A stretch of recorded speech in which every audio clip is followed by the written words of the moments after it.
DK ಕ್ಯಾಬಿನೆಟ್ನಲ್ಲಿ ಖಾತೆ ಹಂಚಿಕೆಯ ವಿಚಾರ ಕಗ್ಗಂಟಾಗಿದೆ. ಹಿರಿಯರು ಈಗ ಅಸಮಾಧಾನವನ್ನು ಹೊರಹಾಕ್ತಾ ಇದ್ದಾರೆ. ರಾಮಲಿಂಗಾರೆಡ್ಡಿ ಅವರ ಬಳಿಕ ಕೆಎಚ್ ಮುನಿಯಪ್ಪ ಅವರು ಕೂಡ ಮಾತನಾಡಿದ್ದಾರೆ. ಡಿಕೆ ಸಂಪುಟದಲ್ಲಿ ಮೊದಲ ಕಂಪನ ಇದು. ಸಚಿವ ಸ್ಥಾನಕ್ಕೆ ರಾಮಲಿಂಗಾರೆಡ್ಡಿ ಅವರು ಒಂದು ಕಡೆ ರಾಜೀನಾಮೆಯನ್ನು ಕೊಟ್ಟಿದ್ದಾರೆ, ಮತ್ತೊಂದು ಕಡೆ ಕೆಎಚ್ ಮುನಿಯಪ್ಪ ಅವರು ಅಸಮಾಧಾನ ಹೊರಹಾಕಿದ್ದಾರೆ. ಪ್ರಮಾಣ ವಚನವನ್ನು ಸ್ವೀಕರಿಸಿದ ಕೇವಲ 2 ದಿನಕ್ಕೆ ರಾಜೀನಾಮೆ ಸಲ್ಲಿಕೆ ಆಗಿದೆ. ಜಲಸಂಪನ್ಮೂಲ ಖಾತೆಯನ್ನು ಒಪ್ಪದೆ ರಾಜೀನಾಮೆಯನ್ನು ಕೊಟ್ಟಿದ್ದಾರೆ. ಅತ್ತ ಆಹಾರ ಖಾತೆ ನೀಡಿದ್ದಕ್ಕೆ ಸಚಿವ ಕೆಎಚ್ ಮುನಿಯಪ್ಪ ಅವರು ಅಸಮಾಧಾನವನ್ನು ಹೊರಹಾಕಿದ್ದಾರೆ. ಖಾತೆ ಬದಲಾವಣೆಗೆ ಹೈಕಮಾಂಡ್ಗೆ ಮುನಿಯಪ್ಪ ಮನವಿಯನ್ನ ಮಾಡಿಕೊಂಡಿರುವಂಥದ್ದು. ಎಲ್ಲರನ್ನೂ ಕೂಡ ಒಂದೇ ತಾಯಿಯ ಮಕ್ಕಳಂತೆ ನೋಡಬೇಕು ನೀವು, ಒಬ್ರಿಗೊಂದು ನ್ಯಾಯ ಮತ್ತೊಬ್ಬರಿಗೆ ಮತ್ತೊಂದು ನ್ಯಾಯ ಮಾಡಬಾರ್ದು ಅನ್ನುವಂತಹ ಮಾರ್ಮಿಕ ಮಾತುಗಳನ್ನು ಕೂಡ ಆಡಿದ್ದಾರೆ. ಈ ಹೇಳಿಕೆಗಳು, ಈ ಬೆಳವಣಿಗೆಗಳು ಸಹಜವಾಗಿಯೇ ಡಿಕೆ ಕ್ಯಾಬಿನೆಟ್ನಲ್ಲಿ ಕಂಪನವನ್ನು ಸೃಷ್ಟಿ ಮಾಡಿರೋದು ಸ್ಪಷ್ಟ. ಎಲ್ಲವೂ ಸರಾಗವಾಗಾಯಿತು, ಎಲ್ಲವೂ ಸ್ಮೂತ್ ಆಗಾಯಿತು ಅಂಥೇಳಿ ನೆಮ್ಮದಿಯ ನಿಟ್ಟುಸಿರು ಬಿಟ್ಟಂತಹ ಡಿಕೆ ಶಿವಕುಮಾರ್ ಅವರಿಗೆ ವರಿಷ್ಠರಿಗೆ ಹೊಸ ತಲೆನೋವನ್ನು ತಂದಿಟ್ಟಿದ್ದು ಕೂಡ ಸ್ಪಷ್ಟ. ವರಿಷ್ಠರಂತೂ ಮತ್ತೊಂದು ಅಸ್ಸಾಂ ಆಗಲಿಲ್ಲ, ಮತ್ತೊಂದು ರಾಜಸ್ಥಾನ ಆಗಲಿಲ್ಲ ಅಂಥೇಳಿ ಸೇಫ್ ಆದ್ವಿ ಅನ್ನುವಂತಹ ಖುಷಿಯಲ್ಲಿದ್ದರು. ಬಟ್ ಈ ಬೆಳವಣಿಗೆಗಳು ಹೊಸ ಟೆನ್ಷನ್ ಅನ್ನು ಜಾಸ್ತಿ ಮಾಡ್ತಾ ಇದ್ದಾವೆ. ಡಿಕೆ ಪರ ನಿಂತವರ ಖಾತೆಗಳಿಗೆ ಈಗ ಖ್ಯಾತೆ ಜಾಸ್ತಿ ಆಗ್ತಾ ಇದೆ. ಡಿಕೆಶಿ ಕ್ಯಾಬಿನೆಟ್ನಲ್ಲಿ ಶುರುವಾಯಿತು, ಈಗ ಖಾತೆ ಕಗ್ಗಂಟು. ಇದನ್ನು ಹೇಗೆ ಬಿಡಿಸ್ತಾರೆ ಡಿಕೆ ಶಿವಕುಮಾರ್ ಅನ್ನೋದು ಪ್ರಶ್ನೆ. ರಾಮಲಿಂಗಾರೆಡ್ಡಿ ಅವರ ರಾಜೀನಾಮೆಯ ಬಳಿಕ ಕೆಎಚ್ ಮುನಿಯಪ್ಪ ಅವರು ಕೂಡ ಅಪಸ್ವರವನ್ನು ತೆಗೆದಿದ್ದಾರೆ. ಸಿಎಂ ಡಿಕೆ ಶಿವಕುಮಾರ್ ಅವರಿಗೆ ಮೊದಲ ತಲೆನೋವು ಶುರುವಾದಂತೆ ಕಾಣಿಸ್ತಾ ಇದೆ. ಮಾಜಿ ಸಿಎಂ ಸಿದ್ದರಾಮಯ್ಯನವರ ಆಪ್ತ ಖಾತೆಗಳು ಸೇಫ್ ಆಗಿರುವಂಥದ್ದು. ಯಾರು ಡಿಕೆ ಶಿವಕುಮಾರ್ ಜೊತೆಗೆ ಗುರುತಿಸಿಕೊಂಡಿದ್ರು, ಆಪ್ತರು ಅಂಥೇಳಿ ಹೇಳ್ಕೊಳ್ತಾ ಇದ್ರು, ಈಗ ಅವರುಗಳೇ ಬಹಿರಂಗವಾಗಿ ಮಾತನಾಡ್ತಾ ಇದ್ದಾರೆ. ಈ ಅಸಮಾಧಾನ ಇಲ್ಲಿಗೆ ನಿಲ್ಲುತ್ತಾ, ಅದರ ಸರಣಿ ಮುಂದುವರಿಯುತ್ತಾ?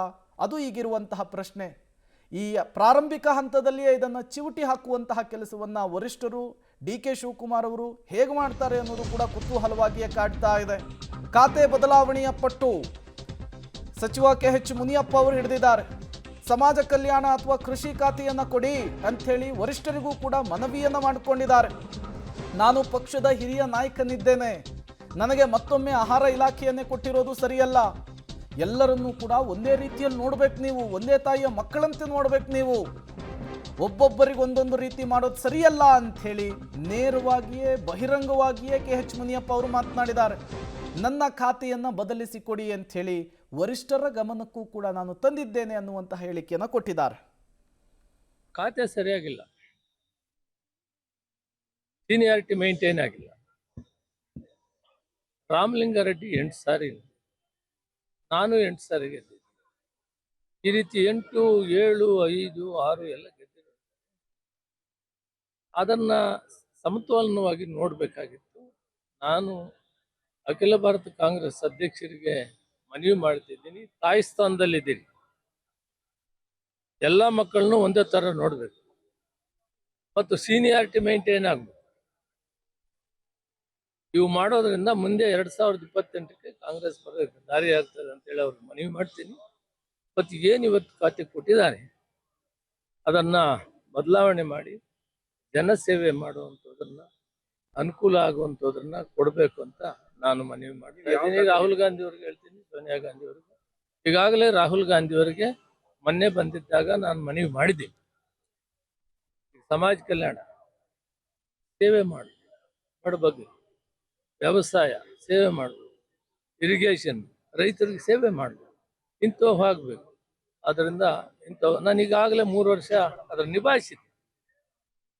ಅದನ್ನು ಈ ಏನು ಯಾವ್ಯಾವುದು ಪ್ರೋಟೋಕಾಲ್ನಲ್ಲಿ ಸೀನಿಯಾರಿಟಿ ಕೊಡಬೇಕನ್ನೋದನ್ನ ಅದನ್ನು ಕರೆಕ್ಟಾಗಿ ನೋಡಿಕೊಂಡು ಮಾಡಬೇಕು ಅಂತೇಳಿ ಮನವಿ ಮಾಡಿದ್ದೀನಿ. ಮತ್ತು ಈಗೂ ಕೂಡ ಅವ್ರಿಗೆ ಹೇಳ್ತೀನಿ, ಈ ಕೆಲಸ ಮಾಡೋದ್ರಿಂದ ಮುಂದೆ 2028ಕ್ಕೆ ಮತ್ತೆ ಸರ್ಕಾರ ಬರೋಕ್ಕೆ ದಾರಿ ಆಗ್ತದೆ. ಡೀಟೇಲ್ಸನ್ನು ಕೊಡೋದಕ್ಕೆ ಪೊಲಿಟಿಕಲ್ ಬ್ಯೂರೋ ಹೆಡ್ ರವೀಶ್ ನೇರ ಸಂಪರ್ಕದಲ್ಲಿ ಜಾಯಿನ್ ಆಗಿದ್ದಾರೆ. ರವೀಶ್, 3 ವರ್ಷಗಳ ಕಾಲಕ ಅಧಿಕಾರ ಹಂಚಿಕೆಯ ನಾಟಕ ಆಯಿತು, ಅದಕ್ಕೆ ರೀಸೆಂಟಾಗಿ ತೆರೆ ಬಿತ್ತು. ಈಗ ಮತ್ತೊಂದು ಹೊಸ ನಾಟಕ ಕಾಂಗ್ರೆಸ್ನಲ್ಲಿ ಶುರುವಾಗುವ ಎಲ್ಲ ಲಕ್ಷಣಗಳು ಈ ಬೆಳವಣಿಗೆಗಳಿಂದ ಗೋಚರವಾಗ್ತಾ ಇದೆ. ಬಟ್ ಕೆಎಚ್ ಮುನಿಯಪ್ಪ ಅವರ ಮಾತಿನ ಅರ್ಥ ಏನು ಅಂಥೇಳಿ, ಎಲ್ಲ ಮಕ್ಕಳನ್ನು ಒಂದೇ ಥರ ನೋಡಬೇಕು, ಎಲ್ರಿಗೂ ಒಂದೇ ನ್ಯಾಯವನ್ನು ಕೊಡಬೇಕು, ಏನು ಈ ಮಾತಿನ ಮರ್ಮ ರವೀಶ್?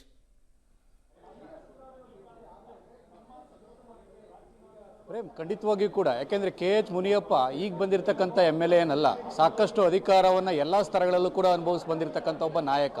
ಹಾಗಾಗಿ ಈ ರೀತಿಯ ಸೀನಿಯರ್ಸ್ ಲೀಡರ್ಸೇ ಕೂಡ ಬಹಿರಂಗವಾಗಿ ಅಸಮಾಧಾನ ವ್ಯಕ್ತಪಡಿಸ್ತಾ ಇರ್ತಕ್ಕಂಥದ್ದು ಕಾಂಗ್ರೆಸ್ ಈಗ ಇರ್ತಕ್ಕಂಥ ಗೊಂದಲದಿಂದ ಎಲ್ಲೋ ಒಂದು ಕಡೆ ಮೇಲೆ ಹೇಳೋದಿಲ್ವಾ ಅನ್ನೋದೇ ಈಗ ಬಹುದೊಡ್ಡ ಪ್ರಶ್ನೆ. ಯಾಕೆಂದರೆ 3 ವರ್ಷಗಳ ತನಕ ಪವರ್ ಶೇರ್ ಬೇರೆ ಬೇರೆ ರೀತಿಯ ಗುದ್ದಾಟದಲ್ಲಿ ಕಾಂಗ್ರೆಸ್ ಸರ್ಕಾರ ಇತ್ತು.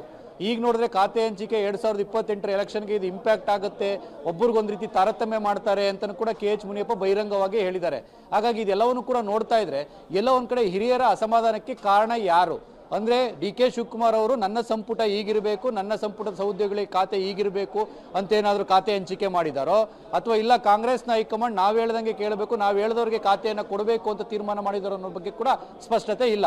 ಯಾಕೆಂದರೆ ಸಿದ್ದರಾಮಯ್ಯ ಸರ್ಕಾರದ ಸಂದರ್ಭದಲ್ಲಿ ಅವರು ಅಸಮಾಧಾನಗೊಂಡಂಥ ಸಂದರ್ಭದಲ್ಲಿ ಇದೇ ಟ್ರಬಲ್ ಶೂಟರ್ ಆಗಿ DK ಶಿವಕುಮಾರ್ ಅವರು ಕೆಲವರನ್ನ ಸಮಾಧಾನ ಪಡಿಸುವಂಥ ಕೆಲಸವನ್ನು ಮಾಡಿದ್ರು. ಅಂದರೆ KPCC ಅಧ್ಯಕ್ಷ ಜವಾಬ್ದಾರಿ ಮತ್ತು DCM ಆಗಿ. ಆದರೆ ಈಗ ಅವರೇ CM ಆಗಿದ್ದಾರೆ. ಆದರೆ ಇಂಥ ಅಸಮಾಧಾನಗಳನ್ನು ಸಮಾಧಾನ ಪಡಿಸಕ್ಕೆ ಏಕೆ ಆಗಲಿಲ್ಲ ಅನ್ನೋದೇ ಈಗ ಬಹುದೊಡ್ಡ ಪ್ರಶ್ನೆ. ಅಂದರೆ ಎಲ್ಲೋ ಒಂದು ಕಡೆ CM ಸ್ಥಾನದಲ್ಲಿ ಇದ್ಕೊಂಡು ತಾವು ತೆಗೆದುಕೊಂಡಿರ್ತಕ್ಕಂಥ ನಿರ್ಧಾರಗಳು ಅಥವಾ ಹೈಕಮಾಂಡ್ ತೆಗೆದುಕೊಂಡಿರ್ತಕ್ಕಂಥ ನಿರ್ಧಾರಗಳನ್ನು ತಕ್ಷಣಕ್ಕೆ ಬದಲಾಯಿಸಲು ಆಗೋದಿಲ್ಲ ಅನ್ನೋ ತೀರ್ಮಾನವೋ, ಅಥವಾ ಎಲ್ಲೋ ಒಂದು ಕಡೆ ಇವರನ್ನು ಅಸಮಾಧಾನವನ್ನು ಒಂದು ರೀತಿಯಲ್ಲಿ ತಣಿಸದಷ್ಟು ದೂರ ಹೋಗಿದೆ ಅನ್ನೋ ತೀರ್ಮಾನವೋ ಗೊತ್ತಿಲ್ಲ. ಯಾಕೆಂದರೆ ಮುನಿಯಪ್ಪ DK ಶಿವಕುಮಾರ್ ಅವರ ಮಾತನ್ನು ಕೇಳದೇ ಇರತಕ್ಕಂಥ ನಾಯಕರೇನಲ್ಲ, ರಾಮಲಿಂಗಾರೆಡ್ಡಿ DK ಶಿವಕುಮಾರ್ ಮಾತನ್ನು ಕೇಳದೇ ಇರತಕ್ಕಂಥ ನಾಯಕನಲ್ಲ.